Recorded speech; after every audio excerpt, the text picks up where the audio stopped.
قدرمن لیدونکو سلامونه نیکې هیلې پر ځواني مې ومنئ. تمه ده چې روغتیا او سلامتیا ولرئ او د ژوند په چارو کې بریالي وئ. د تل په څېر دیدارالله څاروان یم، خوښ او خوشحاله یم چې ستاسو په درانه چوپړ کې یم او د پښتو ژبې د مسلکي زده کړې پروګرام تاسو ته وړاندې کوم. قدرمنو، په دغې لړۍ کې لکه څنګه چې ویاړ میډیا پیل کړی دی، نن نوبت را رسېدلی چې د پښتو ژبې د لیکنښو په هکله یا په ټوله کې د ژبو د لیکنښو یا هغه سمبولونو په هکله تاسو ته معلومات درکو او تر څو وکولی شئ چې په متن کې لیکنښې څنګه وکاروئ او څنګه ترېنه استفاده وکړئ او ارزښت یې څه شی دی، موخې څه شی دي. په دې هکله باندې به تاسو ته مختصر بحث ولرو. درنو لیدونکو، لکه څنګه چې پوهېږو هره ژبه د پښتو په شمول باندې که هغه سیمه ییزې ژبې دي، که نورې نړیوالې ژبې دي، انګریزي ژبه دی، هره ژبه په هره ژبه کې د لیکنښو یا د علامت ګذاري چې ورته وایي یا په انګریزي کې پنچویشن ورته وایي، د دو کارول حتمي او ضروري دي. بدون له لیکنښې نه متن هیڅ د دې جوګه نه دی چې هغه دې ولوستل سي، او که چیرې ولوستل شي هدف او موخه ترېنه نسي څوک اخیستلی. نو دا معنا چې لیکنښې په متن کې خورا له ارزښت څخه برخمنې دي. را به شو دې ته چې خپله لیکنښه څه شی دی. لیکنښه دا یو ډول بېغږه منل شوي ناخپلواک سیمبولیک سیستم دی چې د ټولو، لکه مخکې مې چې یادونه کړه، د ټولو ژبو دپاره وضع شوی دی. ناخپلواک دا معنا چې دا په خپله په خپلواکه توګه معنا نه لري، یعنی هغه وخت چې په متن کې استعمال شي یا د جملو فقرو، عبارتونو، غونډونو ترمنځ راشي یا همدارنګه پاراګرافونو ترمنځ راشي، نو په هغه صورت کې لیکنښه یا علامت ګذاري چې ورته وایي دا خپله معنا ښندي. له دې نه بغیر کومه معنا نه لري، اما یو منل شوی سمبول دی، یو منل شوی نښه دی چې په متن کې استعمالیږي. او د دې په خاطر استعمالیږي چې په متن په لوستنه کې تر ډیره اسانتیا رامنځته کړي. یعنی که چیرې په متن کې لیکنښه ونه کارول سوي، یعنی دا معنا چې د جملې چیرې ودرېږي، چیرې موږ مکس وکړو، څنګه یو عبارت تکمیل کړو، څنګه یو جمله، څنګه یو کلاس، همدارنګه خپلواکې او نه خپلواکې جملې سره بېلې کړو، د کلمو جملو ترمنځ توپیر، د کلمو ترمنځ توپیر، د خپلواکو نه خپلواکو مرفیمونو ترمنځ توپیر، دا سره معلوم کړو. نو د دغو مسایلو د معلومولو او مشخص کولو دپاره ضروري او لازمي ده چې موږ په متن کې لیکنښې وکاروو، چې نن به موږ په ځینو باندې بحث او خبرې وکړو.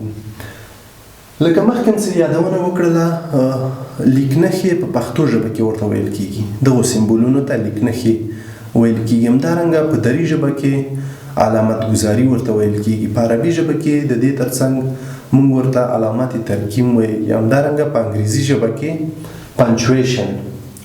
پنچویشن همدغه لیکنښو ته ویل کېږي. او د دې ترڅنګ په روسي ژبه کې زنکي پروا پیسانیا داسې یو نوم یې ورته اختیار کړی دی چې له خورا ارزښت څخه برخمن دي. درنو لیدونکو، مخکې مې یادونه وکړه دا چې په ارزښت هم باید لږ بیان سي.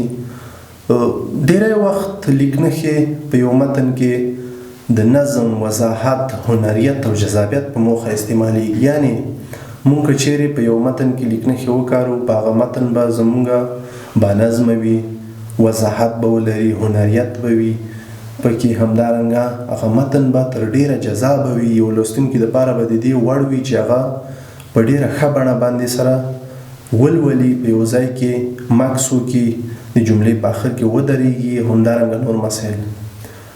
تر ډیره دویم ارزښت یې دا دی قدرمنو چې د لیکنښو په کارولو سره ډیری وخت متن اسانیږي د لوستونکي دپاره. لوستونکی خپله هغه ټاکلې موخه په متن کې په اسانۍ سره پیدا کولی سي. او بله مسله دا چې یو څوک یو متن، یو مقاله یا یو کتاب لولي او دغه کتاب یا دغه لیکنه په لیکنښو باندې ملوثه وي، په لیکنښو باندې پوښل شوي وي، نو په دې صورت کې هغه لوستونکی تر پایه پورې ساتلی شي له ځان سره. که چیرې دا مسایل پکې نه وي، طبعا د لوستونکي زړه ورسره تنګېږي او کتاب یا لیکنه ږدي او ترېنه استفاده نشي کولی. ډېری وخت موږ ته دا راښیي چې په کوم ځای کې د متن ودرېږو، په کوم ځای کې مکس وکړو، څنګه ساه واخلو او بیا هم کومه کلمه یوه کلمه له بلې کلمې سره یا یوه جمله له بلې جملې سره څنګه وتړو. د دغو مسایلو دپاره ډیری وخت لیکنښې هغه ارزښت یې بیانوي موږ تاسې. او بل دا چې که چیرې یو لیکوال یا هغه څوک چې یو متن لیکي، یوه مقاله لیکي یا یوه لیکنه کوي، کتاب لیکي، د ده کس د لیکوال په مسلکیتوب باندې قضاوت کوي ډیری وخت. دا مهمه خبره ده او لوستونکی دې ته لیواله کوي چې د لیکوال نورې لیکنې ولولي که چیرې دغه لیکنښې په لیکنه کې مراعات شوي وي. نو دا یې هغه د ارزښت مسله دی.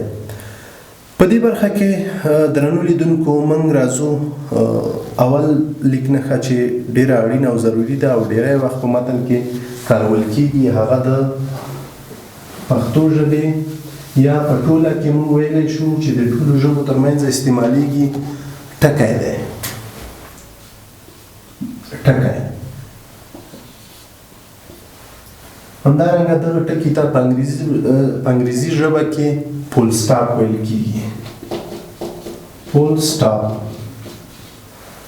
دا په کامله توګه د ودرېدلو علامه ده. دا معنا چې د بشپړو جملو په پای کې راځي هغه جملې چې کامله معنا او مفهوم ولېږدوي او بشپړه معنا ولري، تر ډیره د داسې جملو په پای کې راتللی شي. درنو لیدونکو موږ د جملې خبره وکړه. جمله د هغه جوړښتیز یا د ساختماني جوړښت په اساس باندې موږ ویلی شو چې یوه جمله ده، یوه فقره ده، یا موږ ویلی شو عبارت ده، یا همدارنګه غونډ ده. په انګریزي کې سنټنس ورته وایي، همدارنګه کلاس. دا کلاسونه بیا په دوه ډوله ایښل سوي، یو ډیپینډ کلاس ته خپلواکه کلاس ته یا عبارت ته، یا انډیپینډ کلاس ته. همدارنګه د دې مثال وړاندې کولی سو. مطلب زه وایم زه چې کله راغلم، یعنی دا کلاس دی، نیمه دی، یو بشپړونکې برخه لري. یا مثال وایم کله مې چې ستا غږ واورېد د هیلو وزرې مې وغځېدې. کله مې چې ستا غږ واورېد تر دې یو کلاس دی. دا بشپړه جمله نه دی، د دې په پای کې موږ ټکی نشو راوړلی، یا همدارنګه فول سټاپ علامه نشو ایښودلی، یا نقطه نشو ایښودلی. نقطه موږ هغه وخت ایښودلی سو چې یوه جمله بشپړ مفهوم ولېږدوي او پوره جمله وي، کامله جمله وي. څنګه پوه سو چې دا کامله جمله ده؟ یعنې دغه دواړه برخې باید په جمله کې شته وي. چې مثال یې زه تاسو ته وایم، زیارکښ او زړهسوانده کسان د یو هېواد د پرمختګ او علمي ودې پخې سټې دي. دا یو بشپړه جمله شوله، یو کامل مفهوم یې ولېږدولو. نو په دغه صورت کې هم راتللی شي. یا داسې چې د یو مؤدبانه غوښتنې یا ملایم امر په پای کې راتللی شي. زه تاسو ته وایم چې په یو مناسب وخت کې راشه او له ما سره په دې باره کې خبرې وکړه. په یو مناسب وخت کې راشه، په یو سب وخت کې راشه او له ما سره په دې اړوند خبرې وکړه. قدرمنو په پای کې ما ټکی یا د فول سټاپ علامه یا نقطه کېښودله. دا معنا چې دغه یو ملایم یا مؤدبانه امر دی. په یو مناسب وخت کې راشه، یو امري جمله شوله او له ما سره په دې اړوند خبرې وکړه. دا هم یو بشپړه جمله ده، یو مفهوم لیږدي. بل دا معنا چې یو ملایم امر دی چې یو چاته وایو چې په مناسب وخت کې راشه، په دې اړوند به موږ تاسې خبرې او بحث وکړو. بله موضوع چې ډېره مهمه ده، د نقطې کارول. ډېری وخت موږ د ځینو ابریویشن ورته ویل کېږي په انګریزي ژبه کې، مخففاتو ترمنځ استعمالیږي. د بېلګې په توګه موږ تاسې اکثریت لیدلي دي الف د افغانستان اسلامي امارت. الف یعنی افغانستان، بل الف یعنی اسلامی، بل الف یعنی امارت. د دغه هغه مخففات، هغه درې الفه چې موږ ترې اخیستي دي، د دوی ترمنځ استعمالیږي. یا مثال په توګه زه وایم میم. د دې معنا دا معنا ملل متحد مؤسسه، د ملل متحد مؤسسه، ملل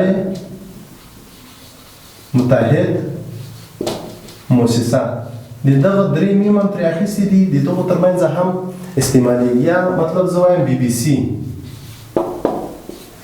دغسې ابریویشن د دغسې ځینو مخففاتو ترمنځ هم د ودرېدلو د بشپړ توقف یا د پوره ودرېدلو یا نقطې علامه استعمالېږي. د دې ترڅنګ بله علامه چې یا بله لیکنښه چې په ژبو کې ډېره اړینه او مهمه ده هغه او ډېره کارول کېږي تر ډېره هغه د کامې علامه دی. درنو لیدونکو کاما لکه څنګه چې په انګریزي ژبه کې هم ورته کاما وایي، کاما، او تر ډېره بیا دغه بڼه لري. دا بڼه دی دا په پښتو لیکنو کې ډېره زیاته استعمالېږي، یعنی خورا زیاته په پښتو لیکنو کې استعمالېږي. او د دې ترڅنګ په نورو ژبو په دري ژبه او په انګریزي ژبه کې هم استعمالېږي، خو اما هلته بیا بڼه یې بدله ده، په دې بڼه باندې په انګریزي ژبه کې استعمالېږي. یعنی په پښتو ژبه او په دري ژبو کې د سرچپه واو په شکل باندې او دلته بیا په دې بڼه باندې استعمالېدلی شي. قدرمنو لیدونکو لکه څنګه چې موږ تاسې پوهېږو بلې برخې ته به راشو چې هغه په لیکنو کې ډېره کارنده برخه دی، هغه کامه یا ویرګول دی. په لویدیځو ژبو کې کاما د واو په بڼه کارول کېږي ډېری وخت، په اروپایي ژبو کې په انګریزي ژبه کې د واو په بڼه باندې کارول کېږي. دا معنا چې موږ په خپله ژبه کې په پښتو دري کې بیا سرچپه واو ورته وایو یا سرچپه واو په شکل باندې کاروو، په داسې شکل باندې. دا په دې خاطر کاروو چې دلته واو سره توپیر وشي. موږ واو لرو که نه، هغوی به داسې کاروي، یعنې هلته خو واو نشته، هلته خو نورې ژبې دي او کوم لیکلې بڼه یې مختلفه دی له پښتو دري سره یا عربي لیکدود څخه. هغه یو بل لیکدود دی، په حساب لاتیني لیکدود دی. نورې ژبې اروپایي ژبې لویدیځې ژبې په لاتیني لیکدود باندې لیکل کېږي. نو په دې اساس هلته کاما د واو په بڼه کارول کېږي. زموږ تاسې په ژبو کې سرچپه واو کارول کېږي او دا هغه لیکنښه دی کاما چې تر ډېره زیاته کار نظر نورو لیکنښو ته ډېره زیاته کارول کېږي، کارنده نښه دی او ډېری وخت که چیرې غلطه وکارول سي په جمله کې د معنا د تغییر او بدلون سبب هم کېږي. د بېلګې په توګه او ډېری وخت همدارنګه هیره دې نه وي چې د واو له تکرار څخه جلوګیري کوي. ډېری وخت موږ تاسې وایو د افغانستان د بېلګې په توګه د افغانستان مشهور ښارونه. له دې نه وروسته موږ تاسې وایو کابل،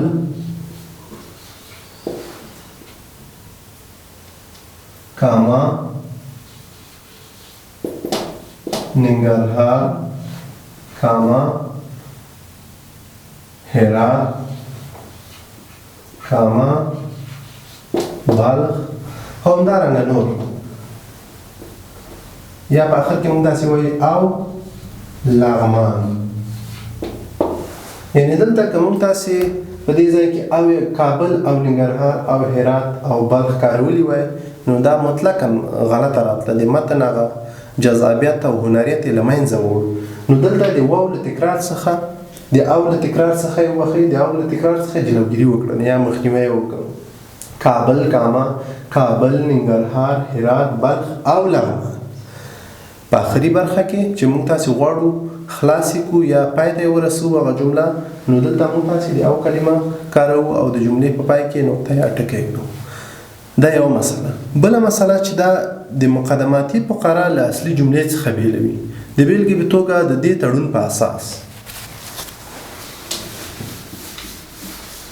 زه دلته لیکم د کامې په هکله د دې تړون په اساس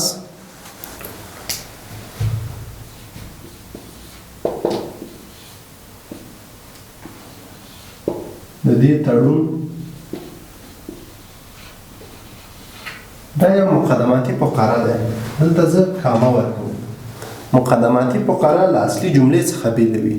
یعنې دلته موږ چې مقدماتي فقره کله وایو نو دلته باید موږ یو لنډ مکس واخلو، یوه لنډه ساه واخلو او ډیری وخت په متن کې د دې هغه هدف هم دا دی چې مونږ سا په متن کې اخلو یا ماکس کوو په متن کې لنډ ماکس کوو د دې په خاطر کارول کیږي. د دې تړون په اساس اسلامي غړي هیوادونه تعهد کوي چې له اسلامي امارت سره به خپلو مرستو ته دوام ورکړي. د دې تړون په اساس اسلامي غړي هیوادونه تعهد کوي چې د افغانستان له حکومت سره به خپلو مرستو ته دوام ورکړي. دا معنا چې دغه مقدماتي فقره ده ما تکامه ورکاروله او له دې نه اساسي جمله چې ده یا بشپړه جمله چې ده د دغو دواړو ترمنځ کارول کیږي او دغه مقدماتي فقره له اصلي جملې څخه بیلوي. دا دویمه مسله. دریمه مسله دا چې د یوې جملې بېلابېلې برخې سره بیلوي. یعنی که زه ووایم مطلب ډیری داسې کارول کیږي چې د یوې جملې کې د څو پرلهپسې نومونو او کلمو د بیلولو لپاره هم ډیری وخت دا استعمالیږي.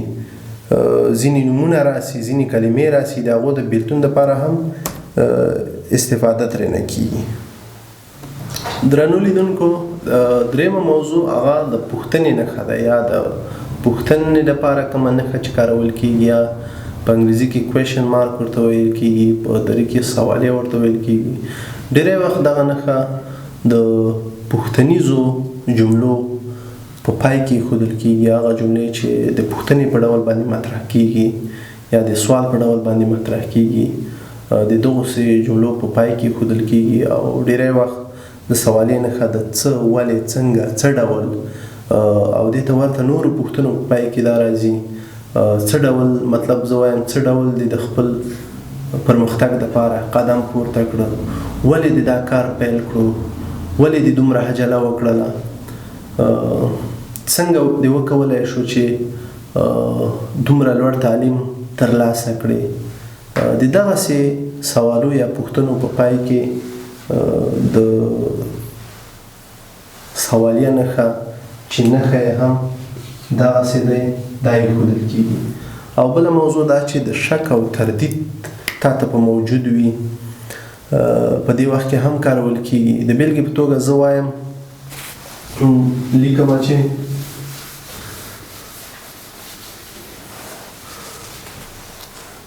د رحمان بابا د مړینې نیټه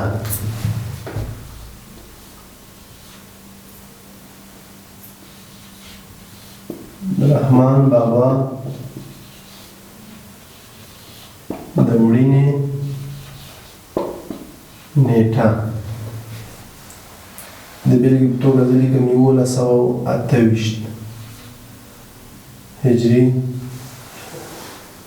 هجري قمري کال، هجري قمري سوالیه دی یا مطلب لیکم کال دی.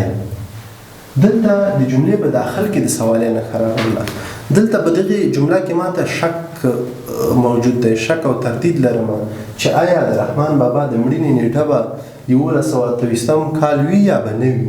د دغسې جملو په منځ کې هم د سوالیې نښه کارولی شئ تاسو چې تاسو ته یو شک یو سوال موجود وي په جمله کې.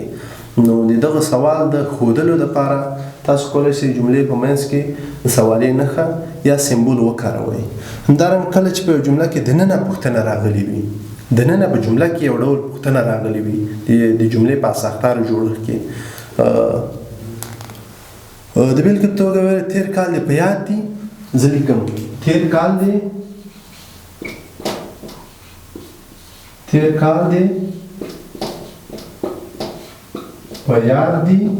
دلته سوالیه چې د کابل او ننګرهار په لویه لار مو سفر کولو، چې د کابل له دې نه وروسته تېر کال دې په یاد دي چې د کابل او ننګرهار په لویه لار مو سفر کولو. یعنی دلته چې اوله فقره مونږ لیکو یا د جملې هغه اول برخه لیکو نو دلته سوالیه ایښودل کېږي. دا هغه سوالیه نښه ده یا پوښتنې نښه ده چې د جملې په منځ کې په دننه د جمله کې راغلی دی او په شکل د سوال مطرح کېږي. او بله خبره ده چې د مخامخ یا فیس ټو فیس جملو په پای کې هم راتلی شي چې مطلب زه تا نه پوښتنه کوم چې ستا نوم څه دی، نوم دې څه دی، ولې مو زده کړې کړي دي، څنګه مو وکولی شو دې مقام ته ورسېدی. دا هغه پوښتنې دي چې مخامخ پوښتنې دي او د دې پوښتنو په پای کې هم راتلی سي. له دې نه علاوه هم ځینې نور د استعمال ځایونه لري چې تاسو کولی شئ بحث او خبرې پرې وکړئ. بله قدرمنو ځنډنښه دی یا سیمی کالن دی. ځنډنښه ډېری وخت لیکوالان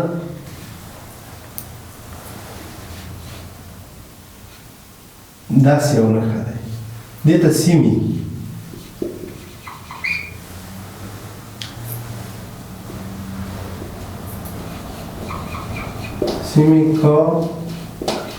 کالن په انګریزي ژبه کې ورته ویل کېږي. دا ډول نښه دی. د دغې توپیر ډېری وخت لیکوالان یا لیکونکي دا د شارحې په ځای استعمالوي چې دا غلط استعمال دی یا یعنې د دې استعمال له دې سره هم معنا هم شکله بولي چې دا غلط استعمال دی. دا هغه وخت استعمالیږي په لیکنو کې چې دوه جملې متوازی جملې وي، یعنې داسې جملې وي چې هغه په هغه لحاظ باندې سره بېلې وي د لغتو په لحاظ باندې، اما معنا یې تقریبا سره ورته وي یا متوازی شکل سره ولري. قدرمنو ډېری وخت دغه نښه نه د نقطې په شکل باندې موږ کارولی شو چې د یو بشپړتوب معنا ولري یعنې، او نه د کامې په ډول یې کارولی شو، د کامې پر ځای کارولی شو چې لنډ مکس یا سا اخیستل دي. د کامې مفهوم او هدف لنډ مکس دی په دې، بلکې د دغو دواړو ترمنځ د ټکي او د کامې ترمنځ دا یو بل ډول یو ځانګړی حد او حدود لري او کارول کېږي. او توپیر یې په دې کې دی که چیرې دوه یا څو جملې سره مساوي، لکه مخکې چې یادونه کړه، مساوي او توازن او اهمیت ولري، څنګ په څنګ راشي، د هغو ترمنځ کارول کېږي او ممایزه هم ورته ویل کېږي. ډېری وخت د بېلګې په توګه زه لیکم موږ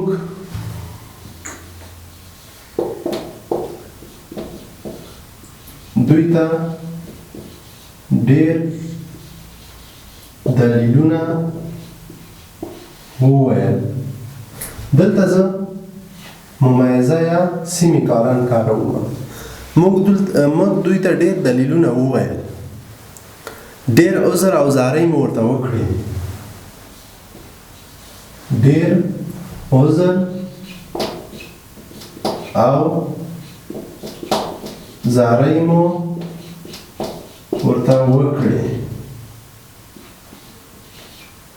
دلته د دغو دوه جملو ترمنځ سیمی کالن یا ممایزه وکارول شو ځکه چې دغه دوه جملې تقریبا متوازی جملې دي. موږ دوی ته ډېر دلیلونه وویل، دلیل یا عذر و زارۍ تقریبا سره هم معنا هدف ترې اخیستی شو. خو له دې نه علاوه بیا موږ ورسره اضافه کولی شو چې بله ممایزه هم ورسره ویلی شو چې ډېر عذر او زارۍ مو ورته وکړلې او کومې نتیجې ته ونه رسېدلو، نو دا معنا. او ډېری ځای بیا د اوږدې وقفې لپاره هم موږ کار پرې اخیستلی شو. د بېلګې په توګه زه تاسو ته یو جمله لیکم، بل ځای لکه ننګرهار، لغمان، کونړ، نورستان په ختیځ زون پورې اړه لري. زه لیکم تاسو ته ننګرهار، کونړ، نورستان،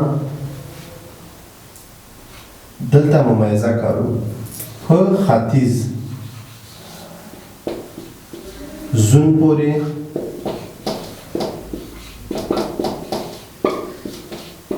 اړه لري. ننګرهار، کونړ، نورستان، دغه درې ولایتونه ما یادونه وکړه، حتی لغمان هم ورسره موږ یادولی شو. ننګرهار، کونړ، لغمان، نورستان په ختیځ زون پورې اړه لري. دلته یو اوږده وقفه رامنځته سوه. زه وایم ننګرهار، لغمان، کونړ،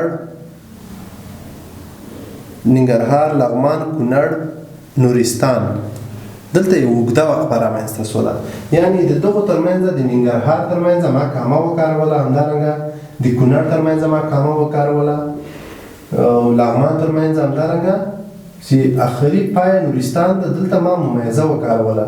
ځکه زه دلته په ویلو کې وایم د ننګرهار، لغمان، کونړ، نورستان دلته یو وقفه راځي، اوږده وقفه راځي، ترمنځه په ختیځ لون پورې اړه لري.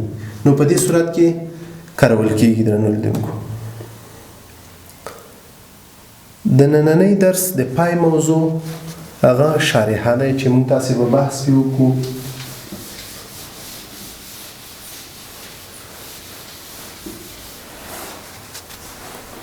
شارحه چې د دوه سر په سر ټکو سمبول دی په دې بڼه باندې، او په انګریزي ژبه کې کالن ورته ویل کېږي. کالن دغه نښه ډیری وخت هغه وخت استعمالیږي چې د یو موضوع شرح پاتې وي. یعنی دا موږ نشو کولی چې د ممیزې یا د سیمی کالن پر ځای وکاروو. هغه وخت ډیری وخت استعمال دا دی چې د یو موضوعاتو شرح پاتې وي او هغه موضوع وروسته شرح کېږي، توضیح کېږي او بشپړ ډول باندې په دغه صورت کې کارول کېږي. د بیلګې په توګه زه وایم د سیاستوالو او مشرانو لپاره دا لاندې ځانګړنې اړینې دي. د سیاستوالو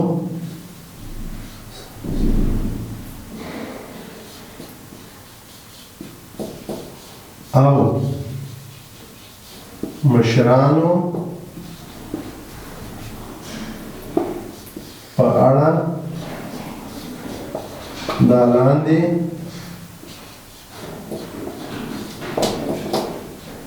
ځانګړنې اړینې دي. دلته زه شارحه کاروم په پای د جملې کې. دا معنا کومې ځانګړنې؟ دغه ځانګړنې پر وروسته کې تشریح او توضیح ته اړتیا لري. نو ځکه دلته موږ شارحه وکاروله چې کومې ځانګړنې دي.